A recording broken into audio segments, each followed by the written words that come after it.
no one in the Bible went up taking themselves up. They only went up when someone brought them up. Others saw into heaven. Now, you can see into heaven while here on earth. Daniel saw into the throne room. Isaiah saw into the throne room. Ezekiel saw into the throne room. But again, that's different than going there. And if you're talking about taking yourself into heaven, or taking yourself especially into the throne room, I think it's more akin to astral-projection, which is basically travel of the soul through self-will. Remember, the soul is made up of mind, will, and emotion. And it's travel of the soul, not travel of the spirit. And so God says, travel of the spirit. Your spirit man goes there. Travel of the soul, your soul goes there. And it is you, by your will, make this type of thing happen. And it uses, while spirit travel utilizes angels and heaven's agents, soul travel uses demons and dark spiritual beings. And so you don't want to enter on that side. You just, and the other thing, even if it's not dark spiritual beings, etc., I have to make room for this. It could just simply be your imagination. It could simply be your imagination. And so we want the real thing. And I know that that real thing happens. I've had that experience one time in the throne room, 3 other times in other rooms in heaven.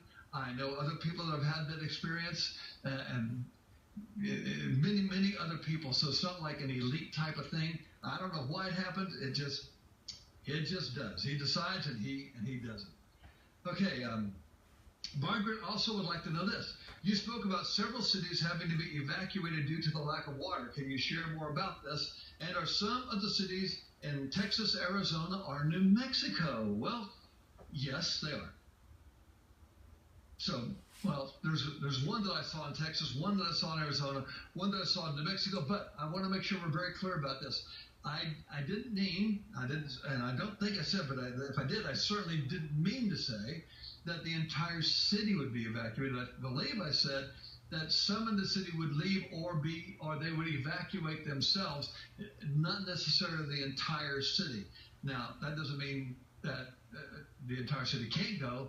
I just didn't see the entire city leaving. I saw lots of people leaving, lots of people without water, so they kind of were forced to leave, but not like the army was standing outside the city saying, get out of here and never come back. So depends on, I guess, your definition of evacuate. So you kind of heard mine right there, I guess, Margaret. So thanks for that question. Grace Lim from the Netherlands asked this question. Do you know if the perfect storm will be temporary or will it last until Jesus comes back? Boy, I don't know, because I don't know when Jesus is going to return. I do absolutely, positively believe he is going to return in the flesh. Absolutely, no questions back. But I don't know if the perfect storm lasts until then, because I don't know when he comes back. So I really can't answer that to you. But I do know this. The perfect storm is going to last as long as it takes the church to grow strong and cry out to God. It will last that long. So if that's a year, so be it. I believe it's probably going to be more like 10 or more years. I guess we're pretty stubborn, regretfully so. Okay, Grace, you also asked this. Can you tell us more about what will happen in Europe? I know especially those of you living in Poland or in Holland and the Netherlands like Grace and so on, you want to know what's going to be happening over here. Well, here's some key tips for you. One, Russia is going to continue to grow stronger. It is not going to grow weaker. It's going to get stronger. Russia is going to develop this new patriotism for Mother Russia. It's going to challenge the youth to do that. It's going to appeal to the youth. It is going to begin to blackmail countries with threats and demand that they become part of this new, for lack of a better term, I don't know the actual term they're going to use, but for lack of a better term, this new Mother Russia or this new Soviet bloc or this new Soviet Union or whatever it's going to be called. I know 2 countries in particular are going to be hit with threats, and there'll be like threats of blackmail. If you don't do this, we're going to do this. Poland is one, and the Ukraine is one. Those 2 countries are going to be severely challenged by Russia to join this new federation that they're doing. In the Netherlands, I know, and I was there this last spring, and we talked about storms that were coming in the Netherlands. that would be unprecedented in the history of the Netherlands. I talked about corruption would soon be exposed, and literally 3 days later, after I left the Netherlands, an incredible ring of corruption was exposed, and it involved government issues, government people as well. I know there's going to become a growing political unrest in the Netherlands, and there's going to be surprise violence in the streets. Surprise violence in the streets. That's all I've been given on that particular topic. So Grace, that's what I can tell you. Let's see what we have here. Dora from Governor, New York. Sorry about that pronunciation. Asks, are all angels male?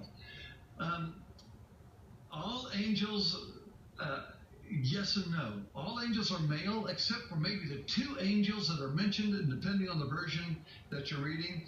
I think the New King James and Zechariah calls them 2 storks that take up the woman in the ephod and take her to Shinar, which is Babylon. And they are female in their gender, whether they are storks or whether they are angels, as one version says, or whether they are just 2 women, spiritual beings, those 2. And then there are hosts of heaven that are worshipped, and that word host and those particular days where the hosts of heaven are worshipped.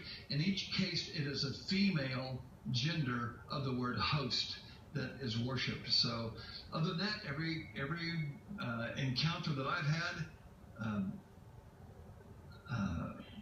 trying to think through this, has been predominantly male, except for one little girl, actually.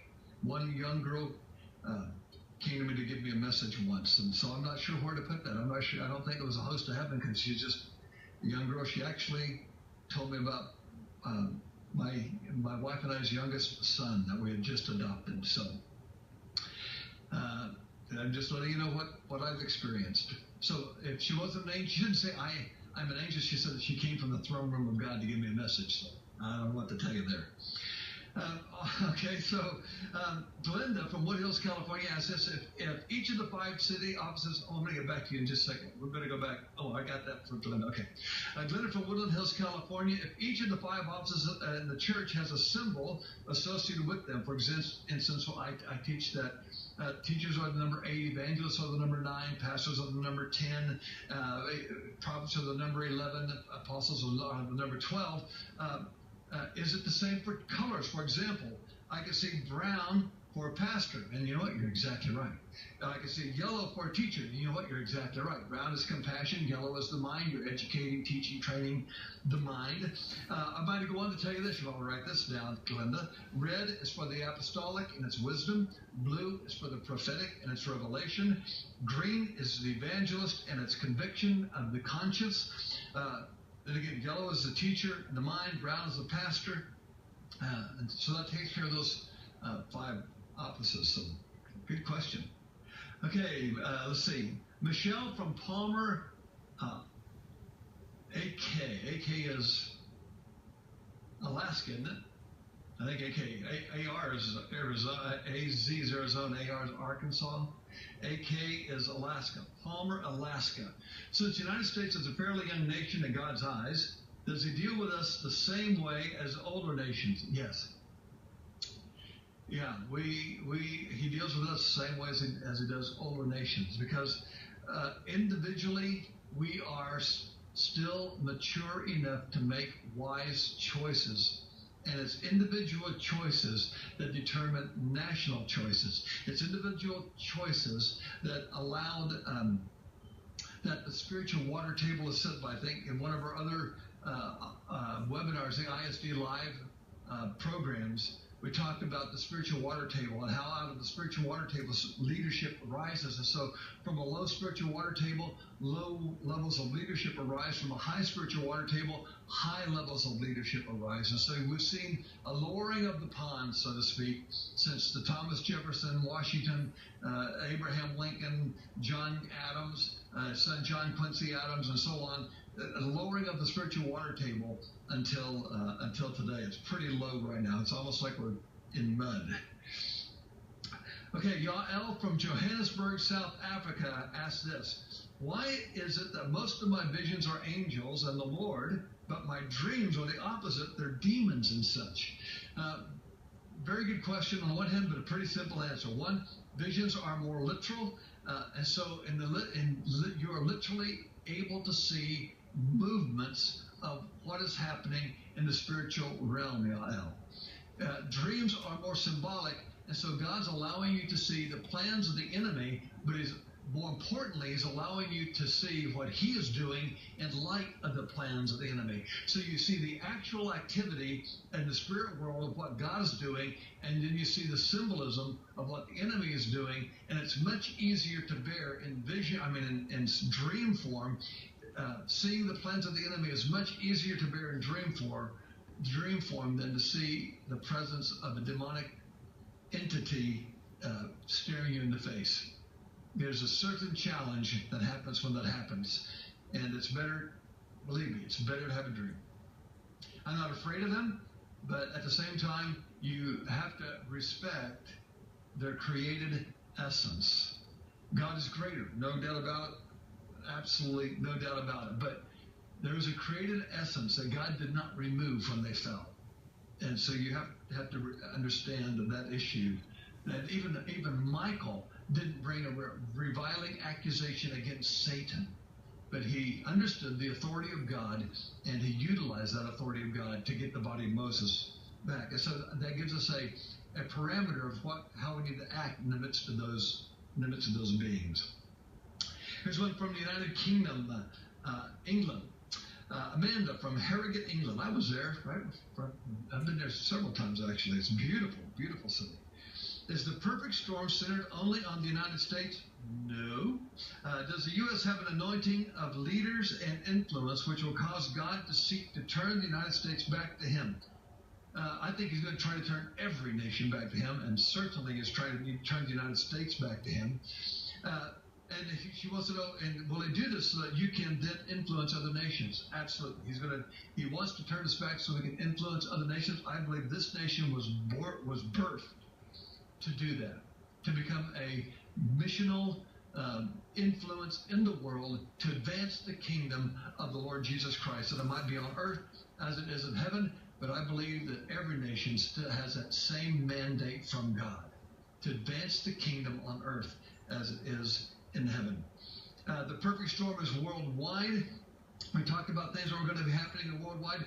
You take a look at Australia, in a 2-year period, they've had the worst droughts in their history, the worst floods in their history, the worst cyclones in their history, the worst typhoons, and the worst heat wave in their history. New Zealand, worst earthquakes in their history, and they're still having earthquakes. Christchurch, over 1/3, almost to 1/2 of Christchurch, New Zealand, is uninhabitable, and 1/3 of it, they say, will never be able to be inhabited again. Japan, the earthquakes, the tsunamis, the nuclear reactor, the economy. The northern end of Japan, around Fukushima, twice a day, that goes underwater. That area around where the earthquake was centered goes underwater twice a day. And so people who live there, they have to time out when they come home. They have to time when they go back. Many of the people can't go home. People on higher places, because the tide comes in about 6 feet high every day. And so they can't get in, they can't get out twice a day. So still an enormous impact that's going on there. You have England and Europe. Amanda, where you live, you know that England and all of Europe has been under a drought, cold, snow, riots, mobs in the streets. Israel, the issue of the Middle East, Israel rockets, mass border crossings, rocket attacks. And they just discovered this last week a new level of rocket that now is being fired out of Gaza into Israel. That's going to begin to escalate. One of the things that Perfect Storm told me about is mentioned all these things. It also talked about the escalation of tensions in Israel, and that they would end up having such tension that they've never had this level of tension basically since the day they were formed as a country. The issue of Egypt and Yemen and Libya and Syria, there's going to come. It's going to spread into Jordan. It's going to spread into Saudi Arabia, and any nation that will not become a proponent of a caliph, a united Arab front with passion, vigor, and aggression, Any leader of a nation that doesn't do that is going to be removed. You watch